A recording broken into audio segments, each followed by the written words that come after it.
moving on to our next panel. Data centers and cloud technologies are at the core of enabling 5G plus and beyond, providing the infrastructure needed to support the massive connectivity, low latency, and high data throughout these next generation networks demand. As 5G enables real-time applications like autonomous vehicles, smart cities, and advanced IoT ecosystems, data centers serve as a backbone, processing and storing the vast amounts of data generated. Cloud computing plays a crucial role by offering scalable, flexible, and on-demand resources that support edge computing, bringing computational power closer to the end user. Let's start our next panel discussing all these issues, opportunities, and challenges. On the panel, data centers and cloud paving the way for 5G plus and beyond.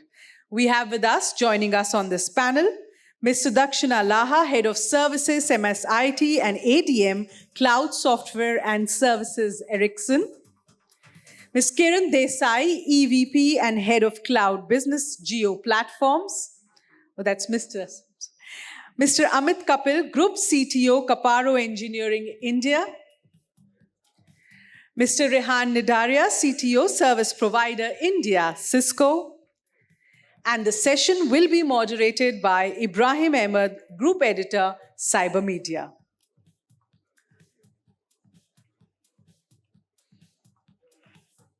Over to you, Ibrahim. Good afternoon, everybody. Thank you so much for being with us for this very important conference, 5G and the road ahead. I think you have the anchor was very generous in introducing the topic to us and telling us how important it is. And I think this room is full of people who understand the significance and importance and the role that building blocks like data centers and cloud is going to play if 5G has to really take off and move ahead. So without really taking too much time, I would like responses from this very distinguished set of panelists here to explain to us how does really cloud and how does a data center become a very important building block for 5G. And we could start with Sudakshina first. Yeah, hi everybody, good afternoon, and thank you so much, Ibrahim, for starting with a very interesting point. So, of course, as we know that ultimately the whole 5G deployment scenario, it encompasses many different components in the end-to-end network. And what is very important here is ability to scale, very low latency, performance, ability to handle high data volume, and continuous scaling in and scaling out. Now, the whole set of infra which can actually enable this is, of course, the edge network along with the end user, close to the end user, and the central server system, both comprising of the cloud infra and the data centers. So if we take an example, let's say if we have autonomous vehicle, which is an end user scenario, right?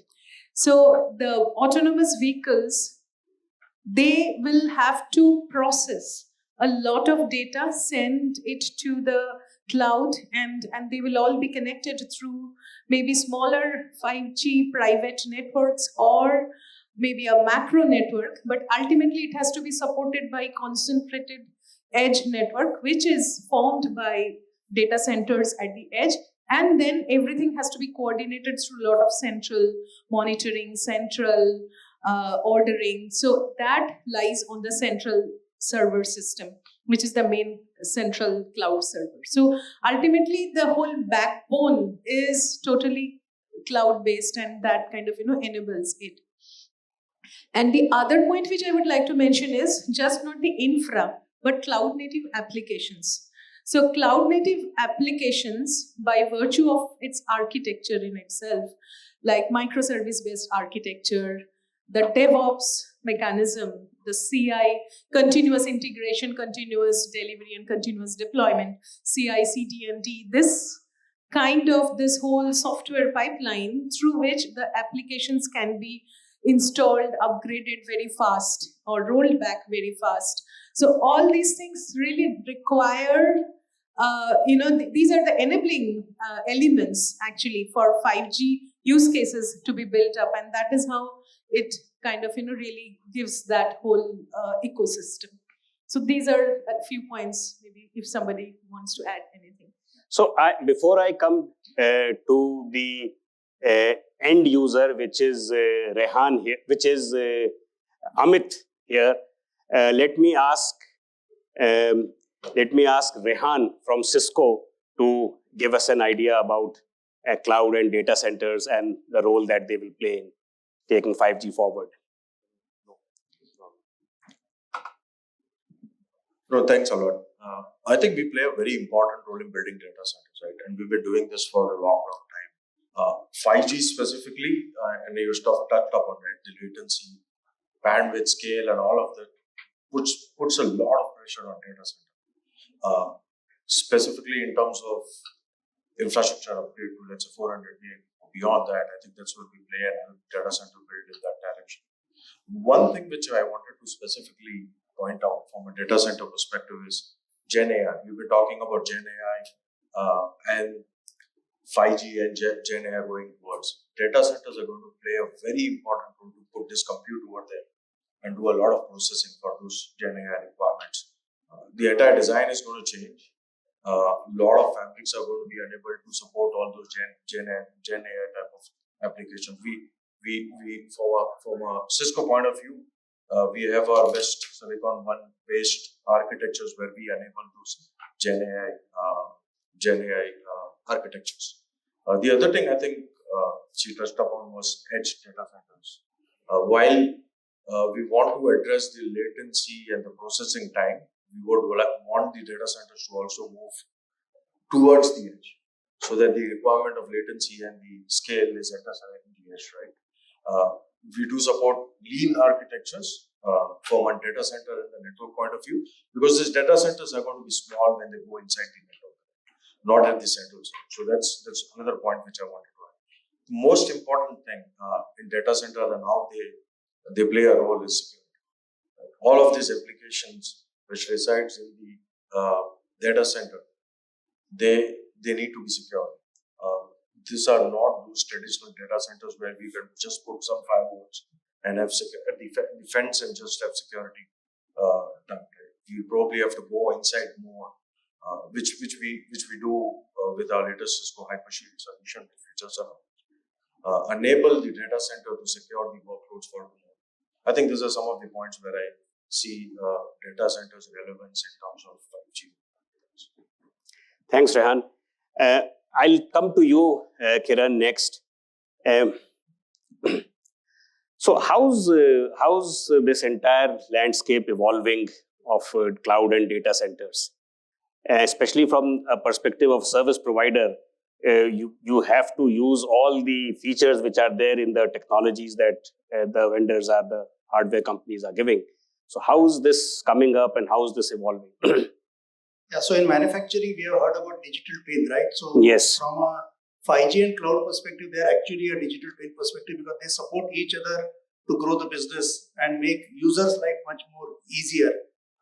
Because of a 5G coming into India, the user experience has significantly changed because the newer age applications which are available to take advantage of 5G, be it the speed or the capacity or the latency, etc. New age applications are coming in, so we have to get ready from a new age application perspective. From a service providers like us, we know how to build the data center in cloud, how to build the edge computing, but we need the ISVs who can take advantage of those edge computing use cases available. And I can tell you, the users are becoming very innovative from the use case perspective, leveraging service providers like us or technology providers like Cisco, etc. Look at the retail companies, right? Retail's biggest challenge is in a retail store, footfall comes in, and his marketing says that I have done my job, I have got the consumer up to the retail store, but buying may not be happening. Now, how to find out why buying is not happening, right? So they have put the cameras in some of the retail stores to find out that what is the user experience when they are having a buying process perspective. Now that camera's data has to be filled, so picked up. So do I need to send it to all the way to a data center at a central place or a cloud at center place, or I can put a edge device, a small server with a GPU capacity in the store itself, take the data from those 20-30 cameras which are into the large retail store, do analytics and just pick up the analytical point and throw it back. So that helps to get the more real-time analytical perspective. And a researcher of CMR also spoke about, right? 76% of the users are saying that analytics is becoming very important. So we have to get, from a service provider perspective, get those ISVs in, will create these kind of a use cases required so that we together can offer use cases to customer, and that's what we keep on looking at. So we keep on looking at not only offering the cloud service provider to the end customers, but can we bundle some of the ISV solutions along with use cases, tell about the success stories to the customer so that they adopt edge and cloud continuum much more holistically than only we talking and selling about a cloud or a GPUs or a AI, etc. Thank you. Kiran, I think that was quite insightful. I would like to come to you, Amit, and ask you that you have heard the service provider and the technology masters so far. So are these the kind of things that users like you, enterprise users like you are looking for? Is that the priority for users like you? Yeah, good evening, everyone. So coming from industry, we are into automotive manufacturing. So we make all the body parts for the vehicles you drive. Okay, and we do foundry forging and all this stuff. Now, what happened? I think this 5G it has definitely brought in a lot of change in the way we, the end user industry, we think. I can talk about a case, when we talked about, integrating factories, where we wanted to integrate some 5 KPIs, across 27 plants, 28 plants in India.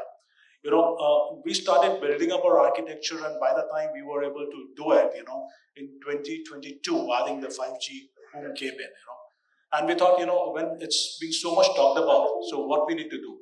And we look back at our business cases, and I'm telling you, we totally changed the architecture. So what we were earlier thinking of putting everything into cloud, taking the data, increasing the bandwidth, building multi-security layer, we said we all need not to do this, So what we be looking at is, having a 5G, having one physical environment, create virtual, put it there, get the raw data from the machines, analyze it, pick the, all the analyzed data, put it into your cloud, which is your data centers, which are governed by all the partners, and show it to the management, from the KPI perspective, what they need to know, They need not to be, why we need to carry all this data there, when we can do it globally. Earlier, that was not feasible because the edge computing was not there. It was not able to, the latency was so high because we wanted data to be next to the application. We wanted that close connect, which was not earlier available. And that not only brought in that confidence, but it also bring in a lot of buy-in from the business community, the business user. Earlier they were, because we handle a lot of data, we have machines which are very critical to our customers, because we run those lines only for a specific customer. When we talk about certain government bodies or. So it was always kind of a challenge whether we should take this data to cloud or no, because that trust factor was somehow, even if you write the contract, it is not there. But when we know that data is going to reside here only, and it's going to be analyzed here, and there will be no latency loss, it will be available on the fly. I think the buy-in was much higher, and it has shown us that the kind of acceptability, that was very high. So you are an enterprise user, and one of the strong reasons for getting 5G at one point in time was the transformation that it will bring for enterprise customers. So what are your colleagues and friends from different organizations but in the same space or from different verticals, what are they telling you about 5G? I think most of my industry colleagues, I think they all come from manufacturing. And I think the biggest boom, which has happened is that it has helped them, not to bring in a lot of efficiency in the processes. Say earlier, what used to happen, when you have a data, it will land, it will go, it will get analyzed. Sometimes, data transfer, it used to take a lot of time, because the data is not, it's getting transmitted. So it has helped us to analyze our, the failures much faster than what, it earlier used to take. Today, when we talk about digital twin, it has brought in, such a big acceptance in the industry that, earlier, when you have to train somebody, or you have to actually show somebody that, how this machine works from inside, that concept has totally changed. You need not to actually bring down a machine and then you take it down and bring the batch and show them that how the machine works and all. It all be, visually you can actually show the actual, the working of a machine. Third thing that, I think the 5G what it has done is, it has totally changed the mindset of a business user also. Earlier, they were hesitant about, bringing a use case to you because the thought process was, IT doesn't do anything. So that thought process has changed because it is the turnaround time for our, to come back to with a solution that has also improved. So at least in manufacturing, I can say the acceptability is high. Yeah, but yes, when we talk about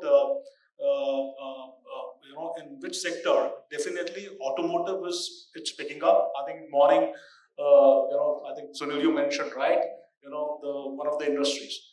So this is exactly what we have done for one of the plants, where we moved away from, the wired networks, and we said we can't do it, And when you have to, when we talk about this new solution, the acceptability is very, very high. And the biggest change it has done is that even the OEMs now, the machine manufacturers, they are giving machines which are 5G ready.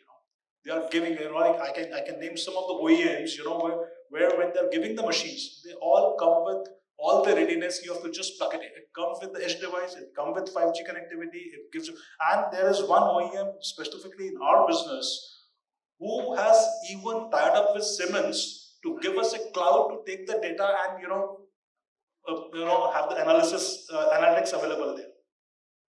Yeah, I think that's very interesting. Please pardon my ignorance, but one question that often I hear is about how does 5G?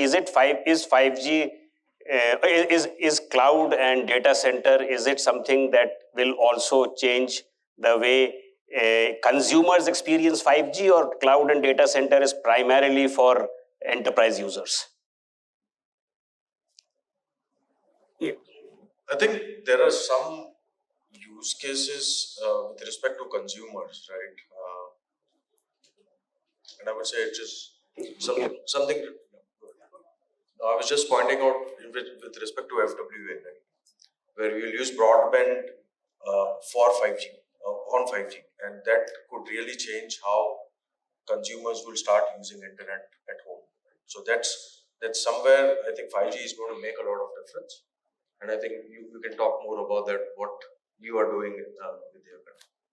I do handle a B2B business, but I can tell you what consumers, and we have, I think one of the speaker in the morning spoke about the IPL experience, right? Yes, absolutely, yeah. From a 5G perspective, different cameras, real-time experience, you can change the languages and all those things coming in.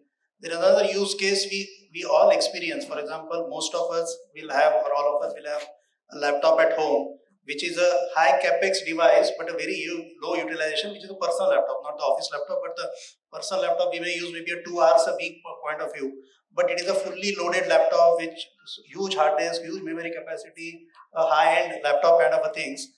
Now, why you need that kind of a laptop if you can have a thin device where the entire data is being taken on a cloud perspective? And today that's what we do from a mobile perspective. And one of the speakers in the morning was also talking that none of my mobile needs the 64 GB or 256 GB or whatever 512 GB kind of a data point on my mobile. I can back everything on my mobile onto the cloud perspective, and then actually a new mobile devices may come, we may not need such kind of hard disk. So there are obviously the leverage on a cloud perspective. From a user experience perspective, the entire OTT is all about user experience where cloud is getting leveraged.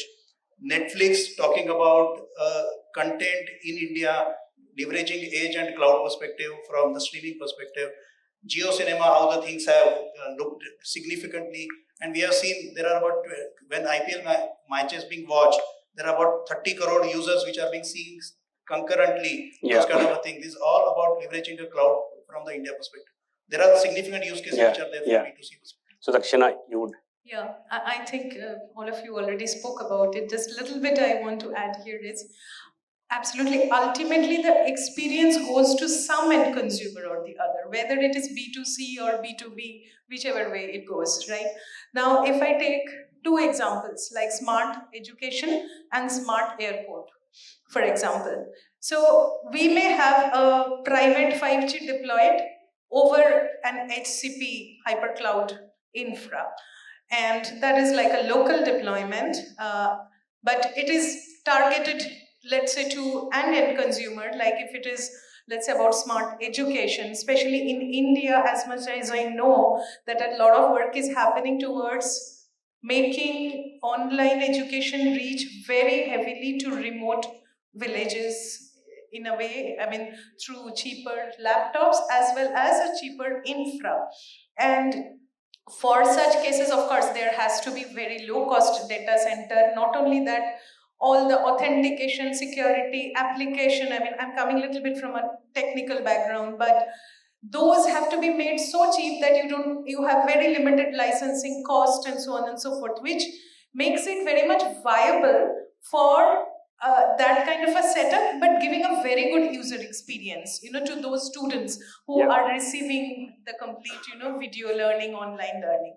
That's one. In case of smart airport, for example, there also it's ultimately a cloud infra which is deployed, maybe a hyper cloud infra deployed inside the airport. And on top of that, we have 5G cloud native applications running and fully coordinating complete check-in system, the smart scanning and kind of getting a seat, and everything is fully automated. So, and those kind of smart airports are coming up in many places across the globe, right? So this would lead to a very smooth consumer experience to those who are traveling. So there are, of course, a lot of use cases, and this is a very good enabler. Yeah. Thank you.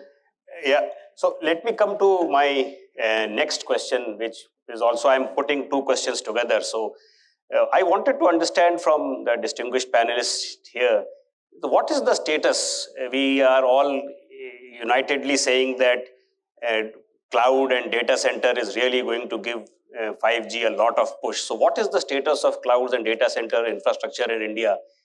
And what are the kind of challenges that you are facing in terms of putting it up?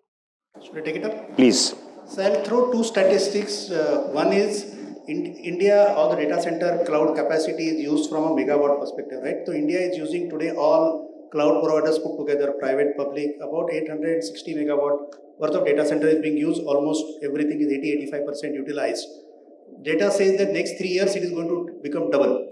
So 1600 megawatt, 1700 megawatt is what will come from an India perspective, and you can read the report that many of the companies globally are going to set up a data center in India perspective. So they see demand coming in, it will increase. Second research report I read in the month of May, if you take a statistic about per million per megawatt usage, India is running at about a ratio of 1. So 1 million per megawatt is the ratio of 1. China is at the penetration of 4. Europe is at the penetration of 8. And US is at penetration of 55. So you can see the statistics which is there. So that means that much of a consumption will happen in India over a period of time, and India is catching up US significantly, leapfrogging. Now these are the positive things which is making everybody to come to India. The challenges are the capex required is significantly high. Per megawatt for you to set it up can anywhere between 40 crores to 50 crores. Then you add a lot of other things, etc. So capex required is very high. But people think that because of a demand going up, we will be able to monetize it far, far better. As the advancement of edge computing, AI, GPUs are coming in, and plus with the 5G coming in, the kind of a processing which is happening at the data center level is significant, which is creating a huge carbon footprint perspective. So what you need actually is a green energy. So green energy is what is required to ensure that you deliver much better carbon footprint, sustainability, etc. Because sustainability is also becoming very important for the last couple of years for the organization. What kind of a cooling are you going to use it? India has a huge solar power, so can you at least use data center to light up and fan, etc. of whatever common usage of data center? Use a liquid cooling, immersion cooling. There is a concept called PUE factor, that is power utilization efficiency for data center perspective. How that can be improved. Today it is running at about 1.4. Recently I read a report in Singapore that somebody has designed a data center which can give a PUE at about 1.12. So that's the kind of things which are moving significantly. Interoperability. I was talking to one of the fintech's security provider, and he is burning huge money in leveraging a particular cloud provider. And I was telling him, you come to a second cloud provider, you can save at least 25% of the cost. He's quite keen, he's quite tempted, but he says, if you go to my CTO and say, migrate from A cloud provider to B cloud provider, I'm not going to touch it. So interoperability between a cloud provider is a challenge. So now companies have started using a multi-cloud approach, hybrid cloud approach kind of a thing. So there are series of challenges which are there. Security standards, there are no standardized security stuff. Everybody is not using open APIs. So huge challenges are there, but I'm sure the industry will evolve, industry will collaborate as well as compete and ensure that the India keeps on shining. Just to, I think certain points I'm going to resonate, but I think beyond that, if you look at, per data center capacity, if you talk about, from the power utilization perspective, it is around 40 megawatt. If you look at that energy, 1 megawatt, you can, light up around 1,000 houses. We talk about, certain data centers which came up, a couple of years back, when we're talking about now liquid cooling, So the per square feet weight, of liquid cooling, that goes up, The weight, so is the old data centers, are they ready to take that load, or they will have to reinvest? When we're talking about sustainability, it's not only the power, it's the material which is being used. That also need to be looked at. We need to look at, when we talk about 5G or edge, is the old data centers in which we are currently, which we want to reuse or we want to, put the devices. Is the internal network ready to take that kind of networks, So I think there are a lot of components which need to be relooked at. It's not easy. It's definitely, as you said, it's the high, capex involvement, and plus, I think the skill set is another thing, which is today we talk about it, but when we talk about a skill set, and if I talk about from the end consumer perspective, our biggest challenge is when we talk about use cases. The other side is not able to understand our pain area. They only talk about tech. They don't understand what exactly we're talking about. And would you like to have the last word, please? I think there's nothing left. They've covered everything. But I just wanted to double down on the cooling aspect of the data center. That is what we think is going to be trouble when we especially talk about Gen AI, GPU introductions and all. Just imagine today, perhaps we have rack capacity of 10 kilowatts to 15 kilowatts. One NVIDIA GPU server would probably take 10 kilowatts. So if we increase air cooling, it's not going to work. We'll have to move towards some liquid cooling, direct chip cooling, and all of that stuff. Things which we just talked. Also the products which we take, the newer product, what standard of sustainability they comply with. Are they using titanium-based grade power supplies? Are we shutting down the unused ports? How do we really go and save those powers? So that's one point for my challenge. The second thing which I wanted to just bring again, the way we are deploying our services is different from what we used to do. It's totally a microservices-based architecture. Right? How do we secure services inside the network? That is also a big challenge which I have. Thank you so much. I think. Yeah, please. Yeah. Again, from a technology perspective, that with great power comes great responsibility. We all know that. So in 5G, along with cloud, the architecture, including microservices, is very complex. And it increasingly has an effect on total cost of ownership of the operator or enterprise. So technical architecturing in the right way to keep the TCO in control and associated FinOps. This is a big challenge area today, and along with this also there are a lot of opportunities. So just wanted to say that. Thank you so much. I think we now, besides a lot of other things, we also realize that this is one area which really needs a lot of discussion and deliberation, and it is going to be one of the most important building blocks for the future of 5G. I wanted to take some questions, but we have run completely out of time. These experts are here for some more time. If any of you want to catch up with them one-on-one, you can do that. Once again, thank you so much for this very, very brief but enlightening session. And I think we can spend one full day discussing these things. Thank you so much. Thank you. Thank you so much to the panelists. And may I just request you to be on stage and invite Lieutenant General Anil Kumar Bhatt to kindly present them with a memento of our appreciation. Can we have the memento presentation, please?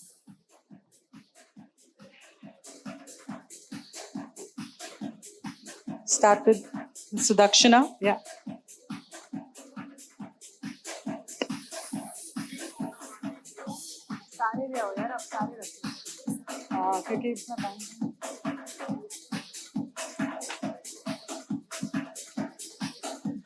Mr. Kiran Desai.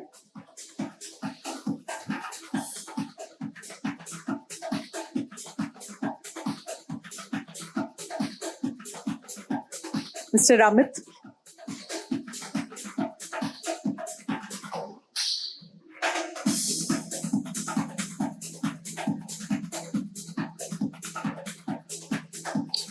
Mr. Rehan.